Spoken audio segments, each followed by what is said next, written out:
வணக்கம். இன்னைக்கு வீடியோ தலைப்பு என்னவென்றால், கரூர் ஸ்டாம்பை யார் பொறுப்பு? நான் உண்மையிலே உங்களுக்கு பயனுள்ள கருத்துக்களை பகிர்கிறேன் என்று நீங்கள் கருதுகிறீர்கள் என்றால், இந்த சேனலை சப்ஸ்கிரைப் பண்ணுங்க, லைக் பண்ணுங்க, கமெண்ட் பண்ணுங்க. அவங்க வீடியோக்குள்ள போகலாம். நேற்று தமிழக சட்டசபை கூட்டத்தொடர் தொடங்கிய சூழலில் ஏடிஎம்கே சேர்ந்த ஏடிஎம்கே நிர்வாகிகள் மற்றும் மற்ற எதிர்கட்சி உறுப்பினர்கள் எல்லாரும் கருப்பு பேட்ஜ் அணிந்து சட்டப்பேரவை வளாகத்திற்குள் நுழைந்தனர். இது காரணம் என்னவென்றால், கரூர் துயர சம்பவத்தை கண்டித்து இரங்கல் தெரிவிக்கும் விதமாக அவர் கருப்பு பேட்ஜ் அணிந்து சட்டப்பேரவை கூட்டத்தொடருக்கு அவர்கள் வந்திருந்தார்கள். அப்போ அவர்கள் உங்களுக்கு விமர்சனங்கள் செய்து இந்த கூட்டத்தை அவர்களை வரவேற்றார். சரி, அந்த விமர்சனத்துக்குள்ள நம்ம போக வேண்டாம், சரி, அதை விட்டுருவோம். அப்போ கரூர் கூட்ட நிகழ்வு சம்பந்தமாக விவாதங்கள் எழுப்பப்படும் போது அந்த 41 உயிர்கள் எப்படி இறந்தது என்று தமிழக முதலமைச்சர் அப்பா தலைமையில் செயல்பட்டு கொண்டிருக்கும் தமிழக முதலமைச்சர் விளாவிக் கொண்டிருக்கிறார். இப்போ எதிர்கட்சியை சேர்ந்த எடப்பாடி அவர்கள் பேசுவதற்கு எந்த விதமான அனுமதி மறுக்கப்படவில்லை. அப்போ அப்பா தலைமை, நான் அப்பான்னா யாரை கூறுகிறேன்? தமிழக முதலமைச்சர் மு க ஸ்டாலின் அவர்களை கூட. ஏன்னா அவர் தான் சொல்லியிருக்கார், தமிழக மக்கள் அனைவரும் நான் கூட அப்பா என்று அழைக்கலாம். நான் கூறவில்லை. அதனால நம்மளும் அப்பா என்று மக்களில் மக்களாகிய நானும் ஒருவன், அதில் மக்களில் ஒருவனாக நான் என்ற காரணத்தினால் நான் அவர் அப்பா என்று அழைக்கிறேன். அப்பா தலைமையிலான அரசு கூட்டத்தொடரை நடத்தி கொண்டே இருக்கும் போது எதிர்கட்சிகள் பேச அனுமதி அளிக்கப்பட்டது. இப்போ எதிர்கட்சிகள் இந்த மாதிரி அவர்கள் தாமதமாக தாவைக்கா தரப்பில் தாமதமாக வந்து விட்டார்கள், தாவைக்கா இந்த மாதிரி இதெல்லாம் செஞ்சார்கள் அப்படின்னு போது தாவைக்கா தரப்பு 3 to 10 மணிக்கு அனுமதி கொடுத்தது நீங்களாம் என்று எடப்பாடி பழனிசாமி எடுத்து கோரிக்கை வைக்கிறார். அதற்கு அவரை பேச விடாமல் அப்பா அவர்கள் முட்டுக்கட்டை விட்டார். இருந்தாலும் அந்த குறுகிய சாலையில் அனுமதி ஏன் கொடுத்தீர்கள் என்ற கேள்வி சட்டப்பேரவையில் இதுவரைக்கும் அதற்கு அந்த கேள்விக்கு விடைவே தெரிவிக்கவே இல்லை. ஏன்னா அதே 24ஆம் தேதி கிட்ட அதிமுக தலைவர் முன்னாள் முதலமைச்சர் எம்ஜிஆர் அவர்களுக்கு நினைவு தினத்தை ஒட்டி அவர்கள் விழா ஏற்பாடு செய்வதற்காக அந்த இடத்தை கேட்கும்போது அவர்கள் அது குறுகிய இடம் என்று மறுக்கப்பட்டது. அவைக்காவுக்கு கொடுக்கறதுக்கான காரணம் என்ன, உள்நோக்கம் என்ன உள்நோக்கம் இருக்கிறது உங்களுக்கு அந்த இடத்தை கொடுக்க வேண்டும் என்று? ஏதோ ஒரு உள்நோக்கம் இருந்திருக்கு, அதனால நீங்க அந்த இடத்தை ஒதுக்கீடு செஞ்சிருக்கீங்க. அங்க குழிகள், பாதாள சாக்கடைக்கான குழிகள் வெட்டப்பட்டு இருக்கிறது. ஒரு முன்னெச்சரிக்கை நடவடிக்கையா அந்த குழிகள் நிரப்பப்பட்டிருக்கணும், அதுவும் செய்யல. எதுவுமே செய்யாம நீங்க அவங்களுக்கு இதை கொடுத்துருக்கீங்க. இது குறித்து எதிர்கட்சி தலைவர் அவர்கள் கேள்வி எழுப்ப 4 மாவட்டத்துக்கு சென்றிருக்கிறார். அவருக்கு எவ்வளவு கூட்டங்கள் வருகிறது என்று தமிழக காவல்துறையில் இருக்கக்கூடிய உளவுத்துறைக்கு நன்றாக தெரியும் என்று. ஏன்னா தமிழக காவல்துறை ஸ்காட்லாந்து போலீஸுக்கு நிகரான ஒரு காவல்துறை என்று பீற்றிக் கொள்கிறோம். தமிழக உளவுத்துறைக்கு நல்லா தெரியும் எத்தனை பேர் போறாங்க வைக்கிறாங்க என்ன யாதுன்றது, எவ்வளவு பேர் வருவாங்க. இவங்க ஒரு 10,000 பேருக்கு பெர்மிஷன் இருக்காங்க, அங்க ஒரு 60,000 பேர் 1,00,000 பேர்கிட்ட திறன் இருக்கிறாங்க. இவங்க 4 மாவட்டத்தை பார்க்கும்போது இவங்க உளவுத்துறை ரிப்போர்ட் சென்டர் இருக்கும்பாவா? இவ்வாறு இருக்கும் பட்சத்தில் நீங்க எப்படி அந்த கூட்டத்தை தடுக்க வேண்டிய கடமை யாரிடம் இருக்கிறது? தமிழக காவல்துறையிடம் தான் இருக்கிறது. 3 மணி to 10 மணி தான் பெர்மிஷன் வாங்கியிருக்காங்க. காலையில இருந்து கூடியிருக்கிறாங்கன்னா கூட்டத்தை கலைக்கணும். இப்ப நம்மளே எடுத்துக்கிடுங்களேன், ஒரு 10 பேர் ஒன்னா போறோம்னா ஏன் இங்க நிக்கிற, என்ன விஷயம், என்ன ஏதுன்னு சொல்லி கூட்டத்தை கலைக்கிறாங்க. கூப்பிட்டு விசாரிப்பாங்க, கூட்டத்தை கலைப்பாங்க. இதெல்லாம் காவல்துறைக்கு அதிகாரம் இருக்கு. நிகழ்ச்சி நடக்க விடாம தடுக்க, அதிகமான கூட்டம் நடக்கக்கூடாது அப்படின்னு தடுக்கிறதுக்கும் அதிகாரம் இருக்கிறது, கூட்டத்தை கலைக்கிறதுக்கும் அதிகாரம். ஏன்னா காவல்துறைக்கு அவங்களுக்கு போலீஸ் ஸ்டாண்டிங் ஆர்டர்னு ஒன்று இருக்கு. அந்த ஸ்டாண்டிங் ஆர்டர் படி அவங்க செய்யலாம். இதெல்லாம் அவங்க செய்ய தவறிட்டாங்க, அதெல்லாம் மறந்துட்டாங்க. உள்நோக்கம் இருக்க காரணத்தினால் காவல்துறை மறந்துட்டாங்க. சரி, இதுல நேற்று தமிழக முதலமைச்சர் அப்பா அவர்கள் 350 காவலர்கள் பாதுகாப்பு பணியில் ஈடுபட்டுள்ளனர் என்று குறிப்பிட்டார். தமிழக அரசு குறிப்பு, காவல்துறை அரசு குறிப்பிலும் அவ்வாறு தான் இருக்கிறது. இது அந்த இன்சிடென்ட் நடந்து மறுநாள் ஏடிஜிபியும் அமுதா ஐஏஎஸ் அவர்கள் நம்ம ஏற்கனவே இது குறித்து வீடியோ நம்ம போட்டிருக்கிறோம், பாருங்கள். யார் காரணிகள்னு சொல்லி நம்ம வந்து இதுக்கான வீடியோ நம்ம வந்து ஒரு வீடியோ ஒன்று போட்டிருக்கோம், அதை எடுப்பாங்க. பாமதாயஸ் அவர்கள் வந்து 500 காவலர்கள் பணியில் இருந்தார்கள், அவர்கள் தாமதமாக வந்ததுதான் காரணம் என்றெல்லாம் கூறினார்கள். நீங்க இதே இந்த வழக்கு உச்சநீதிமன்றத்தில் வரும்போது நீங்க என்ன கூறுறீங்க? 600 பேர் முன்னுக்கு முரணாக ஒரு கருத்துக்களை நீங்க வந்து பதிவிட்டு எதற்காக அந்த கருத்துக்கள்? ஏன் இப்படி வந்து மக்களை வந்து ஒரு பொய்யான கூற்றுக்களை கூறி ஏமாற்றுகிறீர்கள்?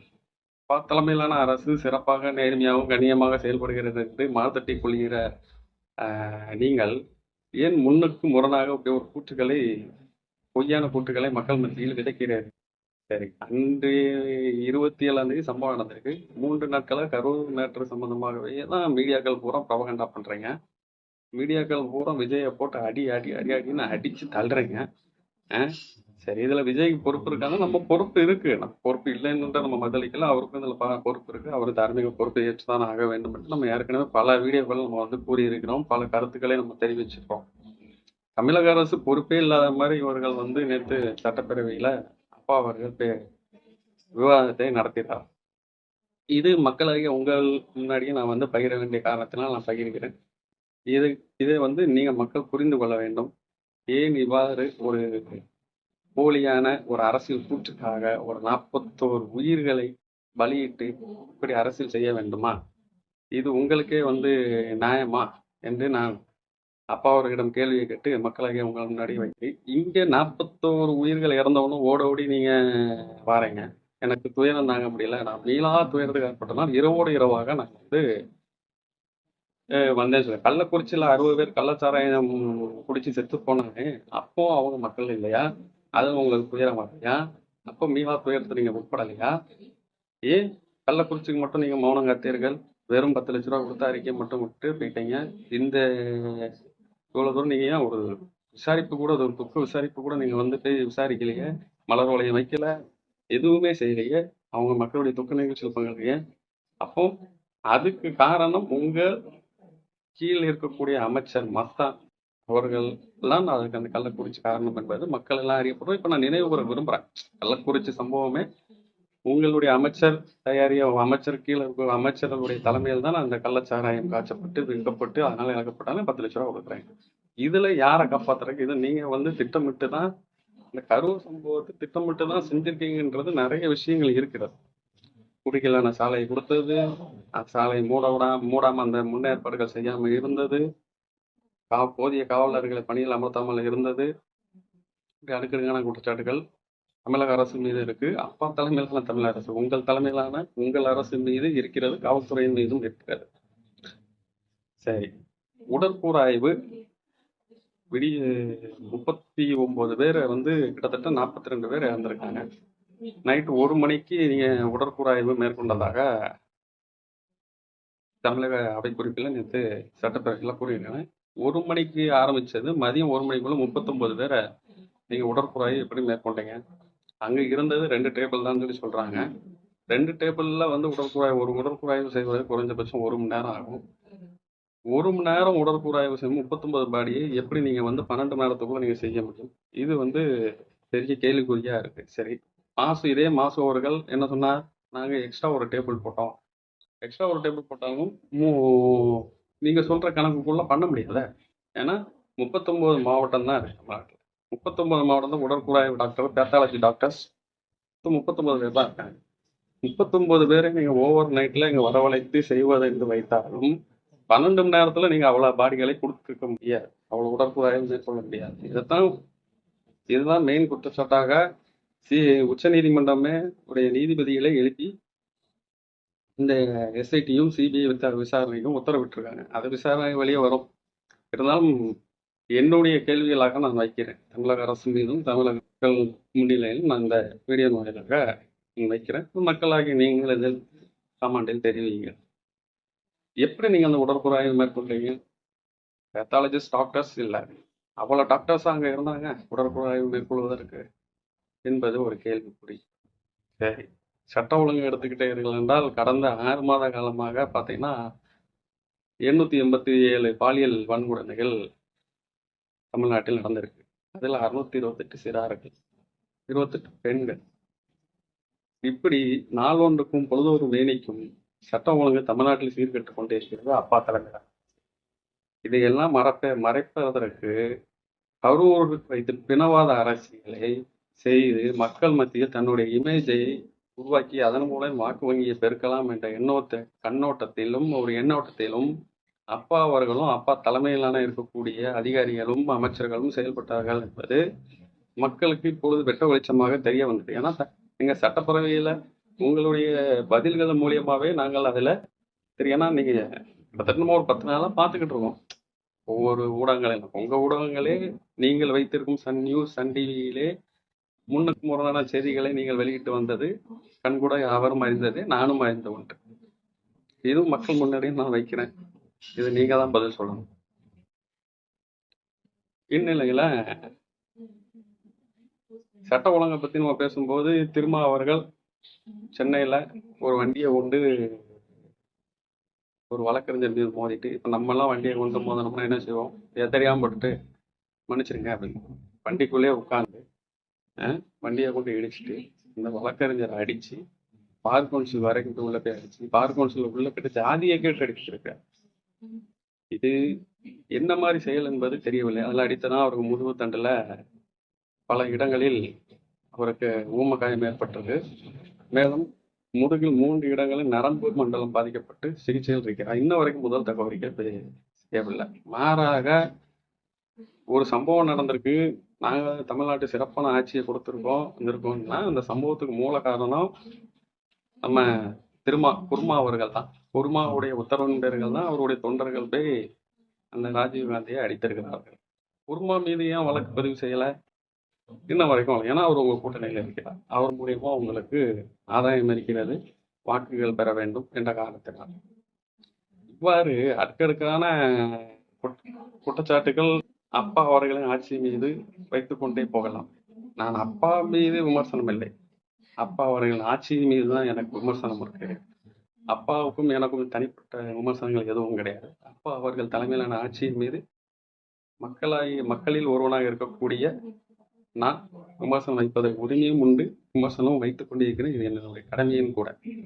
சரி, இதே ஏர்போர்ட் மூர்த்தி அவர்களை நம்ம குருமா கூடிய தொண்டர்கள் தாக்கினார்கள். அது வெட்ட வெளிச்சமாக எல்லாருக்கும் தெரிந்தது. அவர் ஒரு வழக்கறிஞர். தாக்கியவர்கள் மீது வழக்கு போட்டீங்க, ரைட். பாதிக்கப்பட்டவர்கள் மீது குண்டாஸ் போட வேண்டிய அவசியம் என்ன? ஏன்னா குருமா சொல்லி தான் குண்டாஸ் போட்டிருக்காங்க.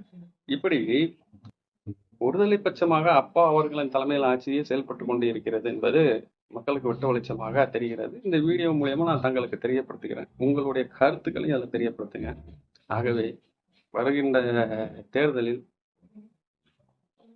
நல்லவர்களை தேர்ந்தெடுப்போம், நல்லாட்சியை கட்டமைப்போம் என்பதை இந்த வீடியோ மூலம் தெரிவித்துக் கொள்கிறேன். இது மக்களாகிய உங்களிடமே விட்டு விடுகிறேன். கரூர் மேற்று இந்த துயர சம்பவம் காரணமாக சிபிஐ விசாரணை இருக்கிறது, எஸ்ஐடி ஃபார்ம் பண்ணியிருக்கிறாங்க. சரி, இந்த எஸ்ஐடி ஃபார்ம் பண்ணியிருக்காங்களே, நீங்க இந்த எஸ்ஓபிக்குன்னு சொல்லி செந்தில்குமார் அவர்கள் ஒரு உத்தரவு, அந்த உத்தரவை நீங்க அவ்வளவு தூரம் ஓடி இதே டிவிஷன் பெஞ்ச் மதுரையில கிட்னி திருட்டு சம்பந்தமாக ஒரு எஸ்ஐடி ஃபார்ம் பண்ணாங்க. அந்த எஸ்ஐடிக்கு இன்ன வரைக்கும் ஒரு டிஎஸ்பி தலைமையில் ஃபார்ம் பண்ணதுக்கு இன்ன வரைக்கும் தமிழக அரசு எந்த ஒத்துழைப்பும் கொடுக்கல. அது இன்னைக்கு சட்டப்பேரவையில் விவாத பொருளாக இருக்கிறது. 3ஆம் நாள் இன்னைக்கு கிட்னி பத்திரமா வைத்துக் கொள்ளுங்கள் என்று பேச்சுகள்லாம் அணிந்து எதிர்கட்சி உறுப்பினர்கள்லாம் சட்டப்பேரவையில் வந்திருக்கிறார். அது விவாத பொருள் நடந்திருக்கு. இவ்வாறு சட்ட ஒழுங்கு சீர்கெட்டு, பாதுகாப்பு குறைபாடு, அரசின் அலட்சியங்கள் என்று ஏராளமான அடுக்கடுக்கான குற்றச்சாட்டுகள் அப்பா தலைமையிலான அரசின் மீது எனக்கு இருக்கிறது. மக்கள் இதெல்லாம் கருத்தில் கொண்டு வரும் தேர்தலில் சிறப்பாக ஆட்சி அமைய நல்ல ஒரு மாற்று சிந்தனை உள்ள அரசியல் கட்சியை தேர்ந்தெடுப்பீர்கள் என்று நான் நம்புகிறேன். ஒரு உயிர்கள் பலியானதற்கு உரிய நீதி விசாரணை சிபிஐ மூலம் கிடைக்கும் என்று நான் நம்புகிறேன். நன்றி, வணக்கம்.